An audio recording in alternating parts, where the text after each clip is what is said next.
Hello ladies and gentlemen, my name is Dan, the voice behind that Kaito Dan, and it's time once again to share my thoughts and feelings on some tasty RWBY side material goodness, with the much anticipated RWBY Before the Dawn.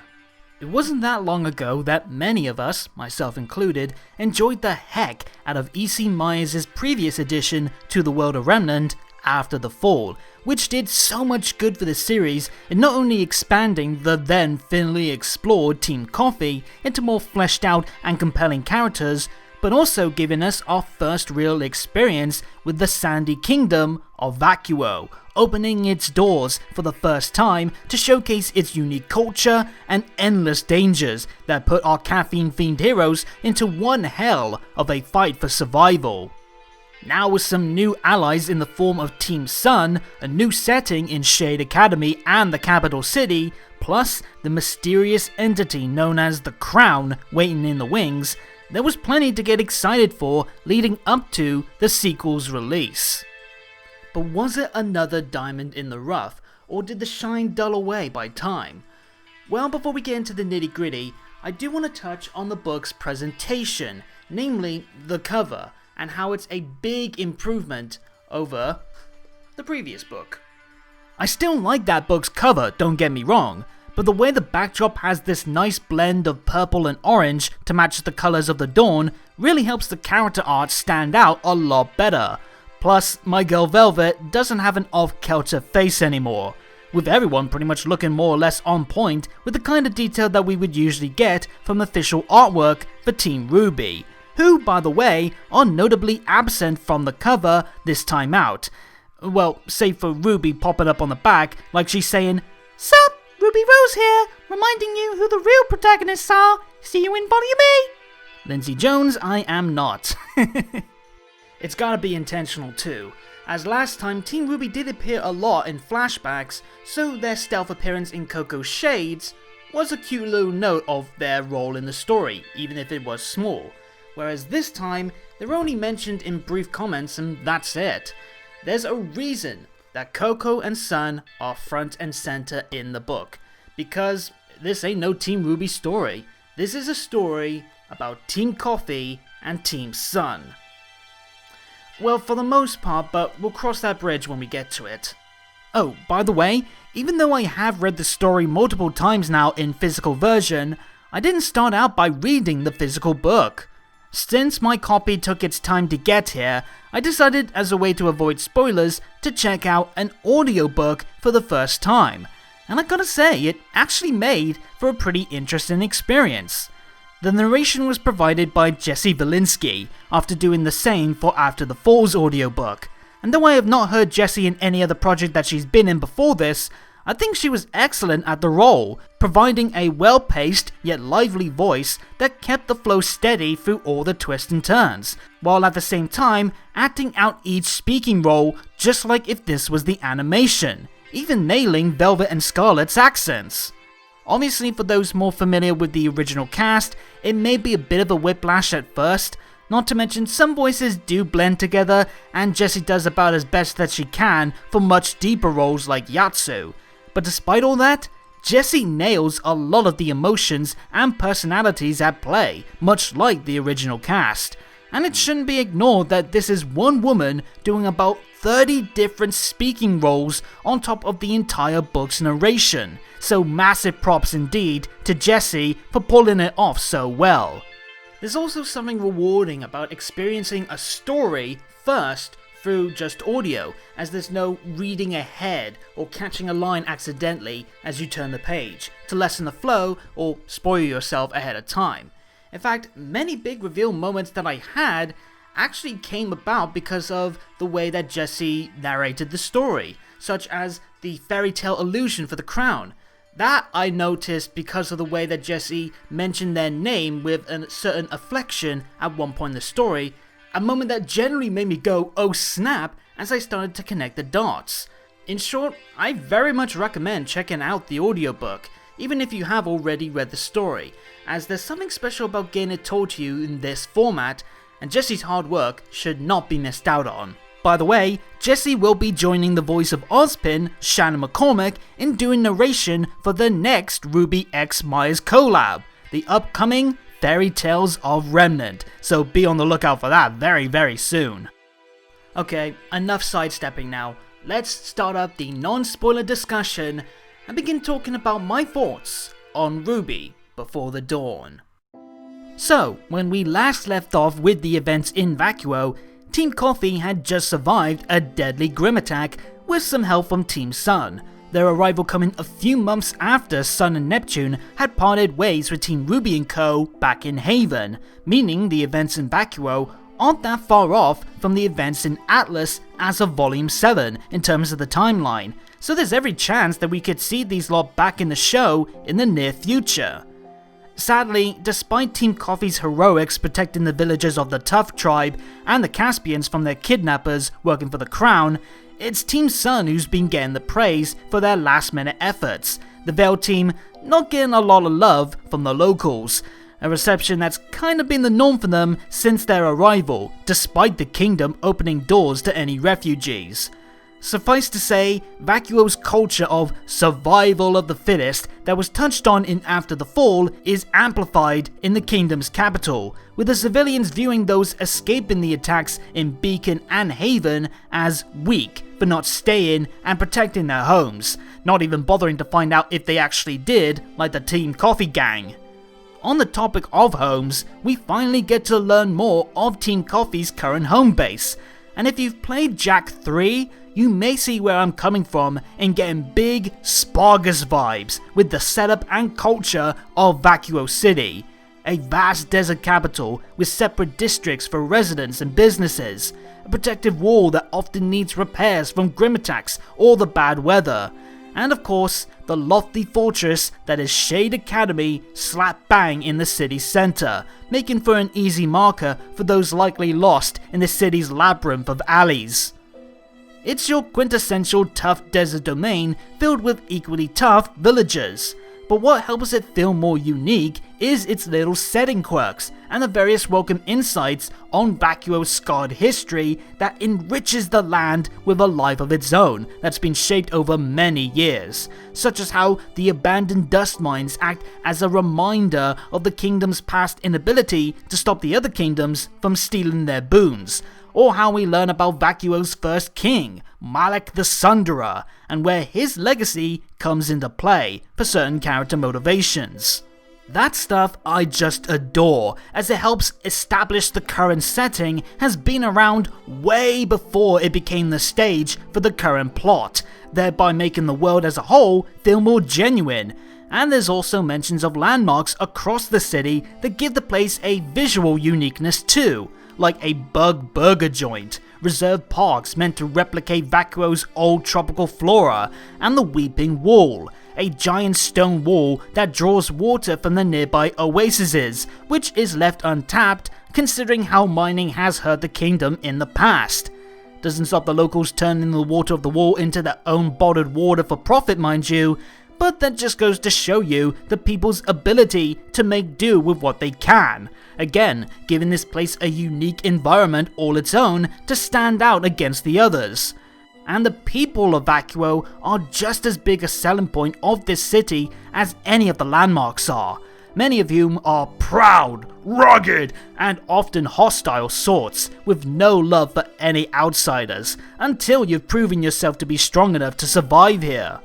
Much like how the interactions and attitudes from the people of Mantle help that place come to life in Volume 7, the nature of the Vacuans helps the capital feel more alive, and it also makes the populace more interesting than just your typical characterless background numbers too, whilst also providing the city its own little narrative of growth over the course of the book. Vacuo already showed some of its intriguing elements from what we learned in the World of Remnants and After the Fall, but now I really got a firm grasp of what it's like to live in present day Vacuo. How the people thrive despite the harsh climate and limited resources, how they value strength and the ability to persevere, and above all else, how they respect their history both as a point of pride but also a reminder of what can be lost if you allow others and the world to trample over you. As such, Vacuo has swiftly shot up the ranks from being that one untouched kingdom long ignored to one of the most enriching, deep settings in the entire world of Remnant. But of course, this isn't a book about Vacuo itself. It's also the next chapter in the adventures of Team Coffee, who continue on from after the fall in being a remarkably entertaining group of characters that can lead their own tale with success. Coco is still the queen of sass with a massive chip on her shoulder, coupled by some clear frustrations being stuck with the combusting Team Sun and everything going on with the capital reception. Fox meanwhile continues to be the surprise master of the sharp-witted comment, much to poor Neptune's dismay in one of the funniest exchanges in the book. Yatsu is still the best gentle giant in the series that goes through quite the rocky road, his partnership with Velvet continuing to be an absolute delight as well. And speaking of best bun, Velvet once again showcases why her strong heart and eagerness to prove her worth is one of many reasons why she is one of my favourite characters. Thankfully, just because the last book was all about them, it doesn't mean that their content is vastly smaller with the extra focus on Team Sun. We still learn some new elements to each of them, some of it more meaty than others, but they still continue to take prominent roles in the fight to protect their second home, despite being in unwelcome territory, leading to many a strong moment highlighting how much the events of the last book and Beacon's fall has helped mold them into deep, lovable characters by themselves, and an even tighter unit altogether that come hell or high water will remain united as one. Something that cannot be said for their co-stars. While Team Coffee acts as the picture-perfect family-like unit, Team Sun could not be any more their polar opposite right now. The book wastes very little time in setting up the lads' biggest conflict, the fact that Sun is a good friend, but a terrible leader. So much so, the team's on the cusp of a full-on breakdown due to Sun's lacking attempts to truly make up for abandoning his team once again, and it has been something that I've been eager to see addressed. Sun's been a super fun character, and he was a welcome addition to Blake's arc during her time in Menagerie, but with him being so distant from his team, I wanted to see the fallout from it, and what kind of growth and insight can be gained to enrich the guy's stock as his own character, not just as a supporting role for others. And I'm glad to say that what we got was a brilliant exploration of who Sun Wukong really is. As for the matter of his teammates, Scarlet, Sage, and even Neptune have been starved for some character depth or any kind of content in general ever since Volume 3, and with this internal conflict at the forefront of their time in the spotlight, it does lead to some good moments where they finally get a chance to flesh out a little and become more than just faces to fill out Sun's team. Though, not everyone comes out of this book better off than when they came in. Let's address the elephant in the room right away. A big negative with Before the Dawn is how poor Sage gets next to nothing in this book. Sure, in the grand scheme of things, he is not an important character, and I didn't expect him to get a truckload of focus or new detail. But the lad's only notable element so far has been his swift exit in the Vital Tournament, with everything else about the guy left up for the fans to imagine. Even his illusion has been a mystery, with the most that we've got being some kind of connection to Aesop, something that's been better utilized long after the big guy's introduction by the Ace operatives. This should have been his chance to gain even a smidge of detail to be even close to the same level of his mates, but the guy had very little impact, only chiming in for the rare jab at Sun's leadership and siding with Scarlet in the team's dispute. He has no noteworthy fights or scenes, we don't learn more about his personality, his past, or anything that could have expanded the guy a tad. He just feels forgotten, which I think is a real shame for those like myself who were hoping for something. As much as I did love what the leadership issue did for Sun and the team as a whole, I think it did sadly become a bit of a double-edged sword, as it placed Sage into the role of the quiet, upset friend who kept so distant and sour that it meant we couldn't see him in any other mood, or watch him be involved with any scene involving Sun that could give the guy enough time to show what he's all about. And slight spoiler, even when he was the leader of Sun's new team, the guy still had nothing to do or say. That would have been the best time to perhaps have Sage talk to Sun about the issue without the others around, or even have the guy know how hard it is to be a leader through this experience and realize why Sun is better at the role even with his faults. But alas, it ends up as wasted potential, and with no clue if there's gonna be a third book in the series in the future, there's no telling if Sage will ever get a shot as good as this to make even the smallest of impacts. At least Scarlet fares a bit better. He's the most vocal of Sun's issues, making for a solid constant reminder of where Sun has failed and why it's so important that he turns a corner soon, though thankfully not everything Scarlet related revolves around Sun. In between the button of heads, we do see more of what Scarlet is like normally when he's not dealing with such heated emotions, like his surprisingly effective partnership with Coco at one point in the story, or how he may be gaining a romantic interest in a familiar face from the tournament that further canonizes him being gay after this was briefly introduced in one of the RWBY anthologies. The pirate-themed teen was much better utilized than poor Sage, even if it wasn't as primary a focus of the book as Sun stuff. Same for Neptune, a character that's been walking the tightrope for many in terms of liking or hating the guy. I've enjoyed watching him before, fine enough, especially in Chibi, where he often shone as a major comedic punching bag, but he has been needing more than his Chibi antics to cement his place as a worthwhile figure again, and to win over some of his detractors, after being long forgotten in the main series for some time. It is surprising how he's not all that utilized for much of the book, though we do get small nuggets knowing even with his own irks with Sun, he sticks around by him, but more in a doormat kind of way, where he's just going along for the ride. But when he does feature more prominently, he comes into his own in some delightful ways, most notably with one iconic detail of his that gets expanded in ways that makes him far more likable than he's ever been before. Also, I won't spoil how exactly, but it's through him that we get one of the strangest yet funniest canonized elements in the series, which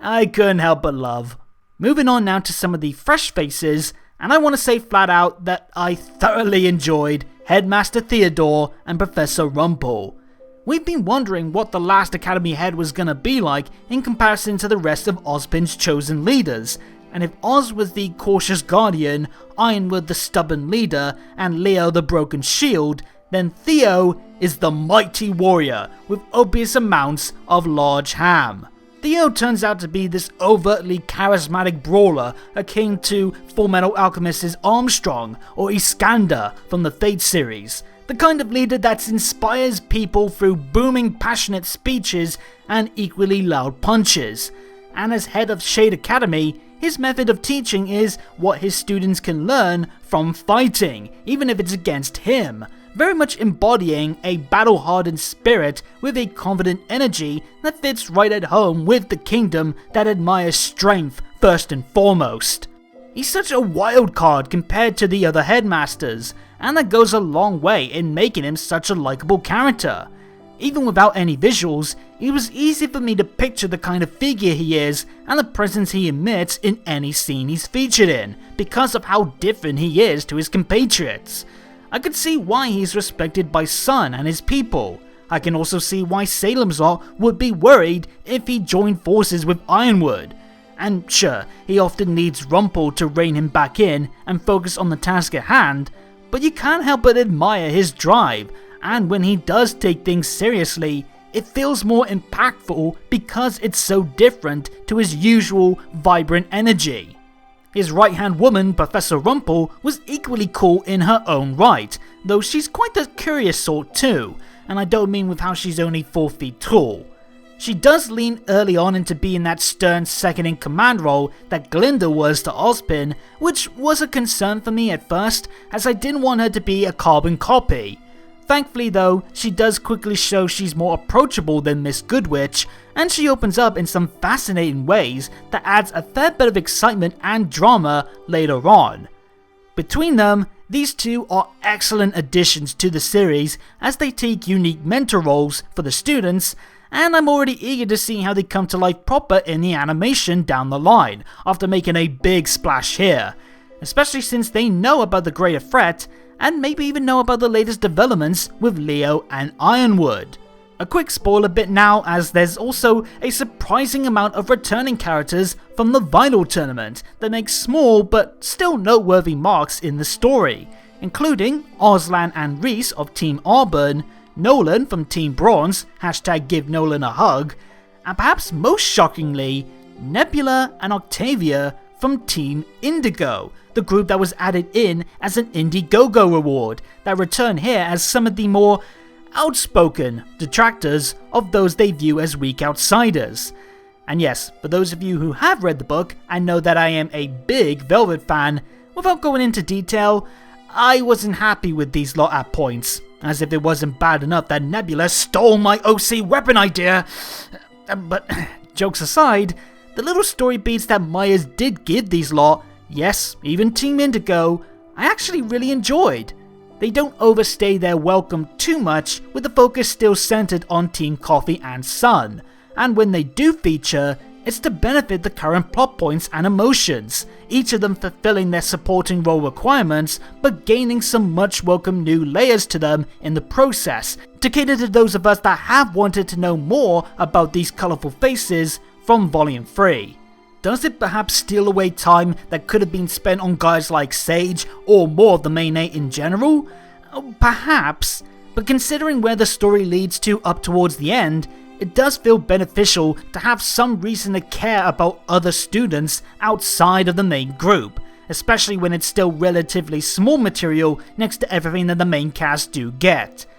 If we're talking fan service with a purpose, this is about as good as you can get, bringing back characters that fans have wanted to see again as tiny but effective key pieces of a functioning machine, maybe even doing a better job at it than the main series has done at times. So even if it is time that could have gone elsewhere, I'd hardly say it was wasted.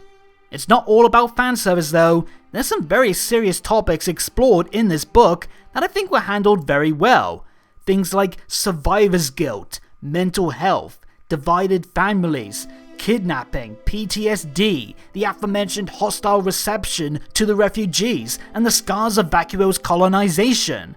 There's a lot of emotional baggage at work here, but Myers utilizes them very respectfully and in ways that further explores new sides of the cast and kingdom, doing so with a solid enough balance between the heavy stuff and the moments of calm and colour, very much like the last book and the series in general, once again showing how well Myers has been able to capture the essence of RWBY in his books.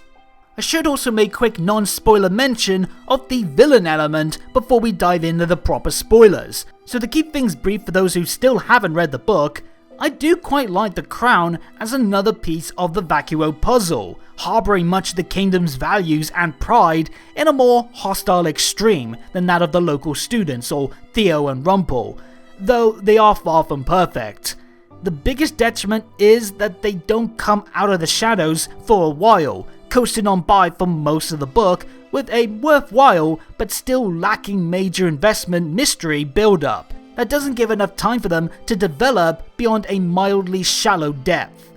More time to showcase their personality or to help build a personal attachment with the heroes would have done the trick in making their impacts be bigger, though I do appreciate just how well their scheme does feel like it's not just an isolated incident, but rather it's something with fairly understandable reasons that have been built up over many years, and is in action now because of everything that's gone on in the world even before Beacon's fall.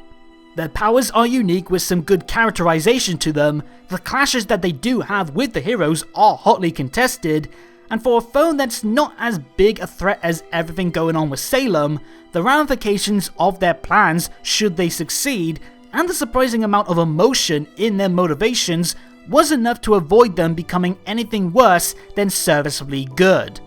Now's the point where I do want to go deeper into some spoilers, so if you haven't read the book yet, you can jump to this timecode on the screen to zip on to the final thoughts.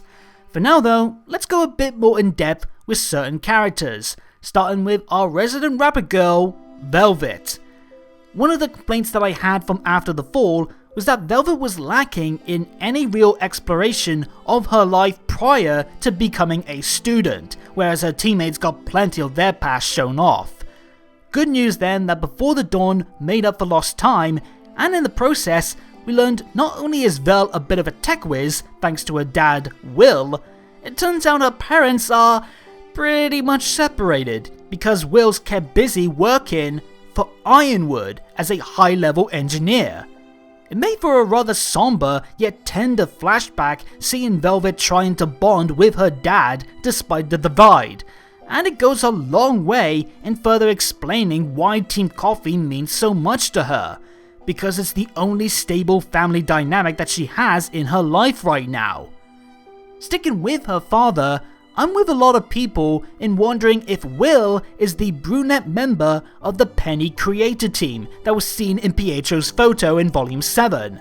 He has similar brunette features. The book suggests that Velvet's parents are mixed race, with Will being human, much like this man is. It would also explain what's kept him away from his family for so long, and why he's worked close enough with Ironwood to be able to casually call him James, ask for hard light dust so Velvet can finish making an Isadora, and need the military to escort him for protection, because he may have been a part of the team that worked on the secret Penny project. It's nothing that makes any major impact in the book, but it's still a curious little detail that could feature in the main series, even as a small tie-in and nothing more. And because it is touched on prior to the team shakeup, it makes Team Coffee being split apart all the more concerning, as the reader is already aware of Velvet being affected by one broken family. It ends up being an effective piece of Velvet's ongoing arc, as we see that she does buckle at times without that safety net, but after everything she's gone through over the years, with her friends helping her slowly build more confidence, she's able to hold her own, both as a fighter that's hard to predict, thanks to her semblance, and when she wants to speak her mind and support others, where before she may have kept to herself and be too scared to get involved with other people or stand up to bullies. It's such a positive feeling seeing Velvet, this once meek and timid girl, grow to where she's able to stand tall in tough fights with the likes of Nebula or the returning Carmine,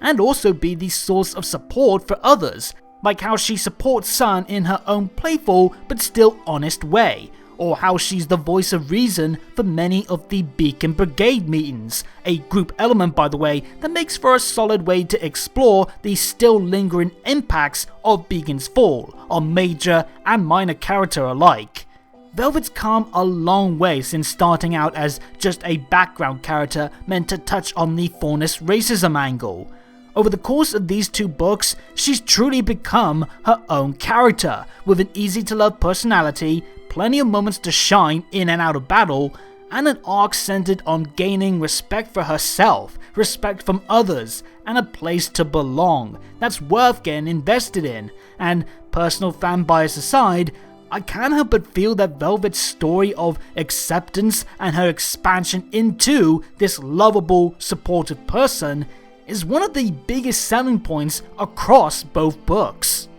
Meanwhile, Coco and Fox combined don't get as much new material as they did in After the Fall, but they still take charge and shine in their own ways, with their delightful banter still making them one of the most fun to watch pairs in the series. And can I just say that it is great to see a male and female pair be this close and playful without it being a romantic thing?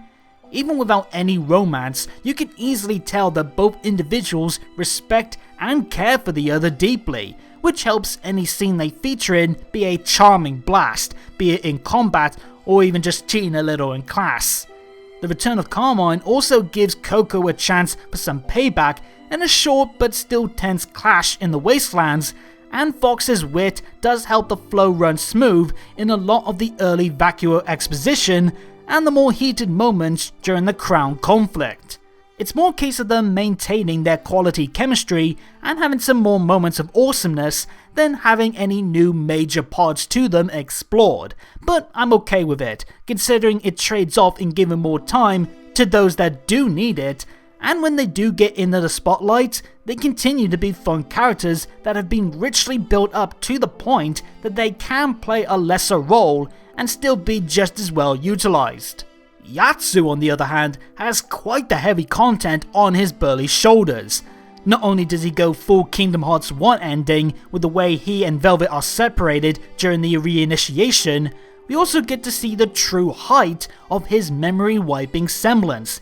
in both helpful and dangerous ways.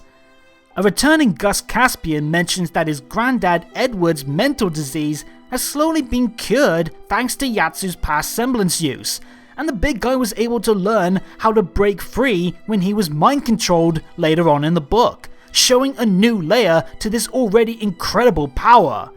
These are moments that should give the guy a massive boost in confidence in controlling his power safely, since we know he's feared using his power fully ever since he was a kid. But then, that good feeling is crushed by him having to put Jax into a vegetative state during the final battle, something that by the book's end still has him shaken up. It's a striking way for Yatsu to be left at the end of things, and yet I am glad that the book didn't shy away from how much this means to Yatsu by making him quickly brush his crushed spirit aside just to give the book a completely happy ending. This way, it is much more respectful to the incident and to Yatsu himself, and I'm fascinated by what this could mean for his future. So much so, it's one of the biggest reasons why I hope Myers does return for a third book, because there's so much room left for Yatsu to grow from this harrowing experience. The other character that got some surprisingly dark yet absorbing material shown off was Neptune, the blue-head noodle that, as I mentioned before, was in dire need of something to spark up interest again after getting by for a while now just being one half of a chibified comedy act. And what better way to amend that than by, pardon the pun here, diving deeper into Neptune's aversion to water to learn of its origin and how it ties to his newly revealed semblance, water attraction. We find out that Neptune, growing up in August by the way, as many of us have speculated, can control water, but only after making physical contact to charge the molecules. And though we sadly don't see him use it in present day, this power does come into play in his past, as we learn in a failed attempt to teach him how to swim, an already water-hating young Neptune almost drowned in a self-made bubble, and then nearly drowned his brother Jupiter, because of course that's his name, due to his lack of semblance control when accidentally pushing the bubble onto him. The panic this sets off creates a whole mess that would create Neptune's extreme hydrophobia and an understandable hesitancy to ever use this power again, given some appreciated late context as to why we've never even heard the guy talk about his power, much less use it. There's a lot about this breakdown and trip down memory lane that I highly enjoyed, as Myers takes a similar approach to how the series has shifted Crow's drinking issues from being part of a punchline to a dramatic flavoured layer of the character. I felt bad for the guy learning all about this, the first genuine strong emotional reaction I've had about Neptune since the dance, and going one step beyond just making his power a general water-bending semblance with the need to make physical contact first adds another dose of ironic yet tragic edge to it all, giving this key part of Neptune's character some welcome layers that can wisely be used in the future as a potential building block for a tale of Neptune one day overcoming his fear to use his power in a dire situation, thus becoming more confident without the need to act like a Casanova or a genius. He's still got some work to do, namely his wonky approach to flirting, which we don't actually see any of in this book surprisingly, and how things went with Weiss after the dance. But I am excited now to see him overcome his fear one day, and see what it does for a guy who, since day one, hasn't really embraced who he is. Oh, and I do want to comment on some fans' reactions to one particular Neptune-related scene, and that's when Fox and Yatsu threaten Neptune with dunking him into a fountain for details on where Velvet and Sun were at, leading to some folks saying this is them bullying Neptune. Now, on the surface, that is a very mean-spirited thing to do. Trust me, I've been bullied more than enough times to know. And using someone's phobia to pressure them and force them into doing something they didn't want to do may seem out of character and extremely harsh for the coffee lads to do, especially as someone as kind as Yatsu. However, it is important to remember the context of the scene and the emotions at play. We the reader know that Sun and Velvet are indeed in trouble, so Fox and Yatsu's reasons to worry are justified. Neptune, meanwhile, is being incredibly stubborn, not telling the boys where they are, despite the serious concerns being discussed and news that several students are missing. So it's clear that Sun and Velvet may need some help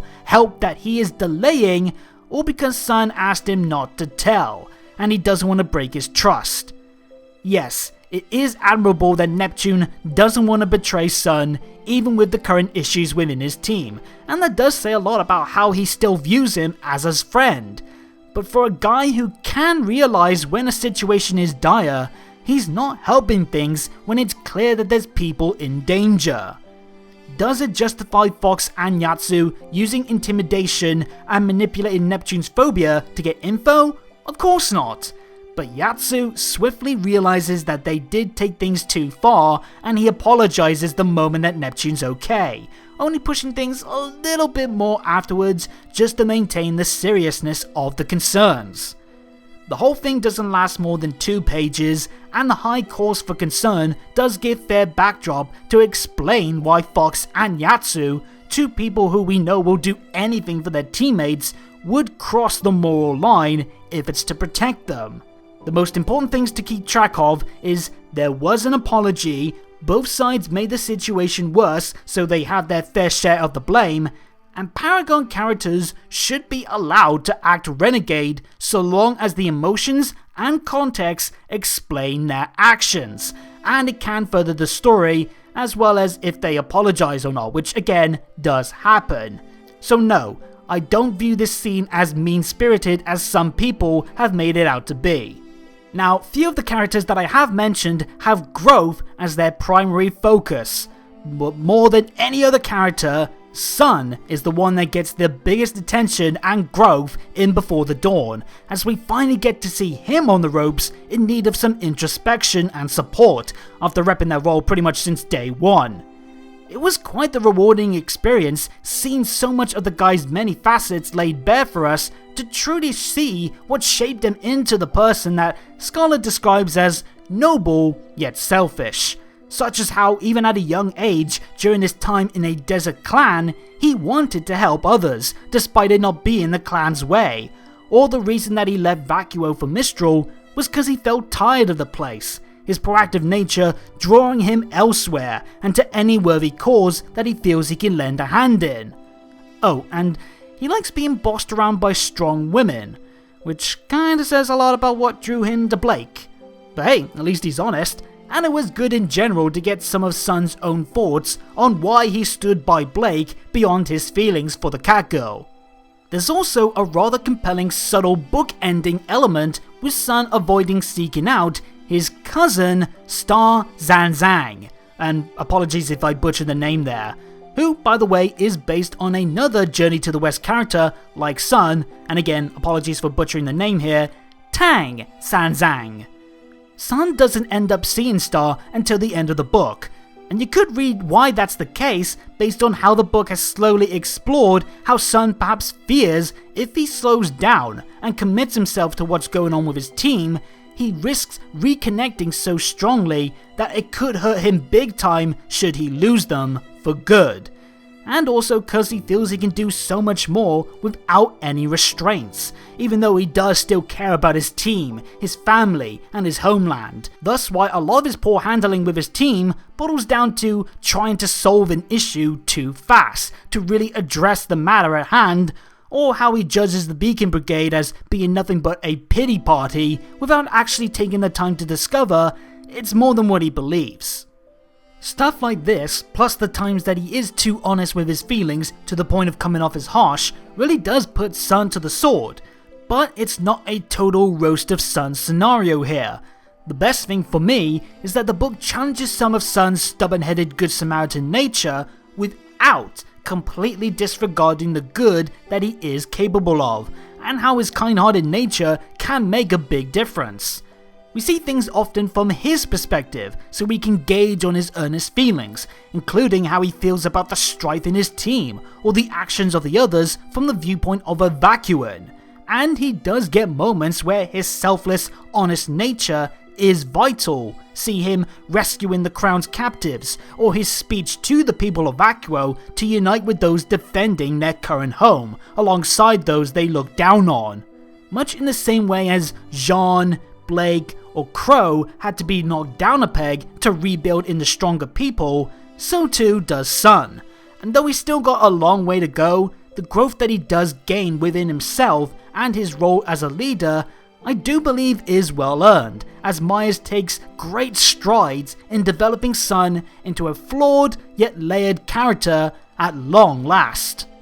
And finally, let's talk everything about the Crown, the shady figure first established in After the Fall that's actually revealed to be two shady figures, the Asturias twins Jax and Jillian.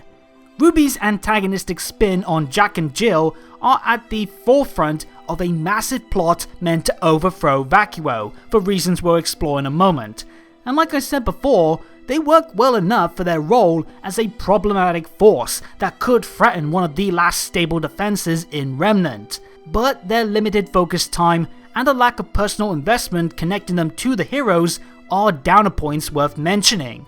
On top of all that, I also think the book focuses so much on the Crown from the halfway point on that it kinda overshadows the team shake-up concept that was a massive premise draw when the book was first revealed. I do like how it ties into the villain's schemes as a means to weaken the heroes, and it starts off great seeing the various new teams and getting to explore some fresh interactions as a way to highlight certain arcs. But it's not long after that where the focus stays locked on finally learning the identity of the Crown just before the final step of their plan kicks off, leaving little room for much else till some quick progress in the final chapter. As a result, the tasty team shake-up concept comes up rather thin in some areas, when it could have easily been a larger chunk of the book's focus for the cast's benefit. But on the positive side of things, when the twins do make their presence known, that's when they showcase elements that avoid them coming off as completely stale villains just added in for a bad guy quota. The negatives are noticeable, and I really do wish they had more charm to the personalities to make their dialogue shine more. But they do flourish when we see how well they tie into the book's core themes of unity and strength through adversity, as well as when we learn of their motivations and past, home to easily the most compelling parts about the two, with an emotional core that is equal parts depressing and enriching to learn. In time, we discover that during childbirth, Jax nearly died alongside his mother due to Jill's aura siphon semblance. And not only is that some majorly dark world building, implying how aura and semblances could cause unique issues for something as common to us as childbirth, the ramifications of this tragedy shape so much of their lives in ways that's easy to garner an emotional response in the reader, even with the various misdeeds they are responsible for. Knowing how tough it must have been for Jax and Jill to constantly deal with living in a kingdom that touts strength and its lost legacies so often, while they deal with frail health and having to survive day by day, I can completely understand why they felt compelled to cling onto their supposed descendancy to Malik the Sunderer as they try to change their lives for the better, even if it means forcing Vacuo to change with them.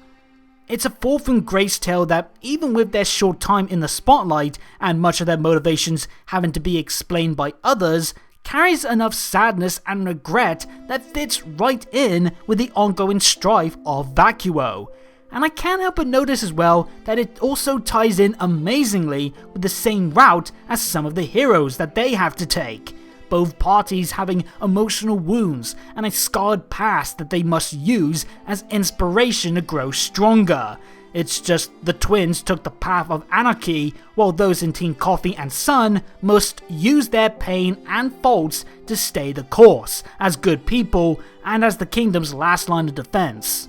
Out of the two of them, I did like Jax better than his sister, with his bitter arrogance and confident wit leading to some more engaging conversations, his mind control semblance as well making him a brilliant rival to Yatsu, and him having the most to gain from their plans, leading him to be in the engine that charges this plotline forward. That's not to say that Jill is second banana, mind you. She does have the better fights overall, with her semblance basically making her a one-woman army that's the perfect test for the likes of Velvet and Coco, and her devotion to Jax being near endless is a neat approach to the poem's final line, the sister following her brother even through a tumble, giving her more of the humanity edge to the duo, while Jax is the unshakable coldness. Jill's semblance is also at the center of a fascinating new discovery related to the Grimm, that they can drain aura if someone tries to inject them with some of their own, and unnaturally high concentrations of aura can be a bigger Grimm magnet than negative emotions. That's quite the game changer to the status quo, that if not for the series having previously mentioned that past attempts to experiment on Grimm biology has always failed, I would call bullshit on, but that caveat does give the new details an easy out to explain why we've not learned about it till now, and in all fairness, it was a misdirection that shook up the final battle in a fresh way compared to past Grimm swarm attacks. And I can't deny about being eager to learn how it could come into play in the future. In summary, the Asturias twins definitely have their faults, and perhaps with more time they could have been allowed room to spread their wings and become truly stimulating antagonists on the same page as some of their contemporaries. But compared to, say, Grimm Eclipse's Dr. Merlot, who also suffered from much of the same issues as a side material's distant enemy, these two fare better, as contrasting characters to our heroes that what they lacked in depth, they made up for with enough emotion, challenges, and supporting lore that did its best to make the positives stand out above their negatives. So let's start this final thought segment by answering two questions I'm sure many of you are asking me. Is Before the Dawn a good sequel to After the Fall, and which of the two is the better book? Well, to answer question number 2, I'm probably going to say After the Fall is the better overall package in terms of its focus, its pacing, and overall spectacle. But don't let that comment get you wrong.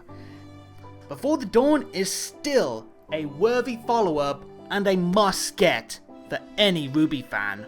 Myers continues to excel at the task of expanding the world of Remnant and the people living in it by introducing one of the most vibrant, fleshed out locations so far in Vacuo's capital, and in its rough and tumble streets lies a charming character-driven story that, while not always the best paced nor the most fulfilling, still delivers in spades when it comes to offering high-level emotion and further exploration of its sublime cast of characters. Team Coffee have firmly planted their feet as multi-layered, absorbing characters that work extremely well on their own as a team and with the assortment of well-utilized supporting faces around them, while Sun finally takes great strides forward as his own character, highlighting his worst parts to help enrich his best. And though his teammates' material ranged from favourable to absent, it was great to see them all featured again and play a role in the story where those that did have something to chew on could benefit well. Despite a much bigger setting, bigger stakes, and a larger cast than before, the writing and character moments continued to be just as strong as what's found in the previous book, and even many episodes of the series. Though I do have to wonder if this is it for Team Coffee and Team Sun now the crown has been dethroned. There's no tidbits or clues suggesting a new threat for them to face in a third book, but characters like Sun, Yatsu, and yes, even Sage feel like they do have one more adventure in them before these lot possibly join the main group up north. I know some folks have thrown around the idea of Hazel, Emerald and Mercury arriving in Vacuo to claim its Sword of Destruction relic if it's still in Shade.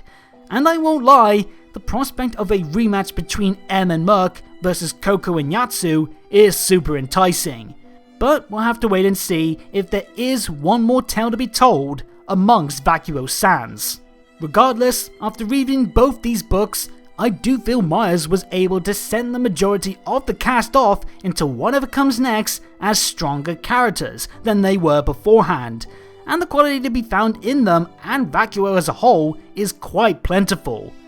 Even with their fair share of bumps, these side stories represent a lot of the finest elements of the entire series. A fascinating world packed with characters full of life with their own tales that are worth discovering alongside the adventures of Team RWBY. In the end, I can feel confident in saying that both After the Fall and Before the Dawn are easily some of the best RWBY material that we've had over the years. And with this latest chapter of the story done and dusted, it has left me eager to see what new stories comes next on the horizon. And there you have it, my overdue book report as it were, for RWBY Before the Dawn. Sorry for the delay on this one, but hopefully you did enjoy my review as much as I hope you did with the book itself. And with one review capped off, it's time now to look ahead to the next one, which is another Myers work, the upcoming Fairy Tales of Remnant, so be on the lookout for that. And yes, my Volume 7 review is still being worked on. I am hoping to get it out sometime this month. Apologies for the delays and whatnot, it's more the same at this point, but it is coming, so be excited for that hopefully. And also, I will be doing a discussion video on anything that comes up from the upcoming RWBY panel at RTX at Home. We got a lot of RWBY stuff coming this month and I cannot wait to get into it, and I hope you all enjoy the videos that I provide for it. Of course, you're more than welcome to leave your thoughts on this review and anything else in general in the comments down below. And while you're at it, hit the subscribe and bell buttons and tick the notification box to make sure you get every video from me as they drop, and follow me on Twitter for more on anything to do with RWBY, updates on the channel, and more. But until next time, have a good day or good night, and peace out.